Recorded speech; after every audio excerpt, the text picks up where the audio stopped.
আজকের মানুষ অন্যকে অপমান করে, কষ্ট দিয়ে বা দুঃখে ফেলে নিজেকে সুখী মনে করে, অথচ যিনি নিজের মতো করে অন্যের সুখ দুঃখ অনুভব করেন তিনিই শ্রেষ্ঠ মানুষ।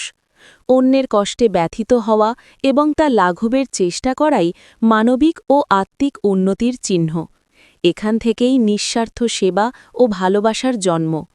আত্মকেন্দ্রিক সুখ মানুষকে বিচ্ছিন্ন করে, সংকীর্ণ করে এবং অবশেষে শূন্যতার দিকে ঠেলে দেয়।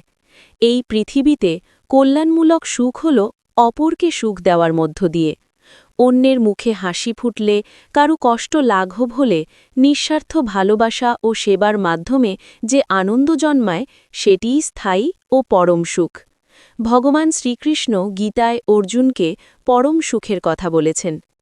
লভন্তে ব্রহ্ম নির্বাণম ঋষায়াহ ক্ষীণকল্মষাः ছিন্নদ্বৈধা যতাত্মানঃ সর্বভূতহিতে রতাः 5:25। অর্থাৎ ভগবান শ্রীকৃষ্ণ এখানে বলছেন, যারা পাপমুক্ত, সংযমী এবং সকল প্রাণীর মঙ্গলে রত, তারাই প্রকৃত শান্তি ও ব্রহ্মসুখ লাভ করেন। এখানে স্পষ্টভাবে বলা হয়েছে, আত্মিক শান্তির উৎস ব্যক্তিগত ভোগ নয়, বরং সর্বভূতের হিতসাধন। অন্যের কল্যাণেই আত্মা প্রসারিত হয় এবং সেই প্রসারই পরম সুখ।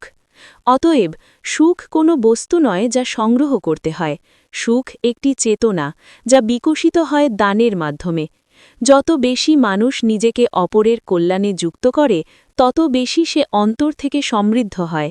সুখ তখন আর দাবি থাকে না, বরং স্বাভাবিক ফল হয়ে ওঠে। হরে কৃষ্ণা। জয় শ্রীকৃষ্ণা।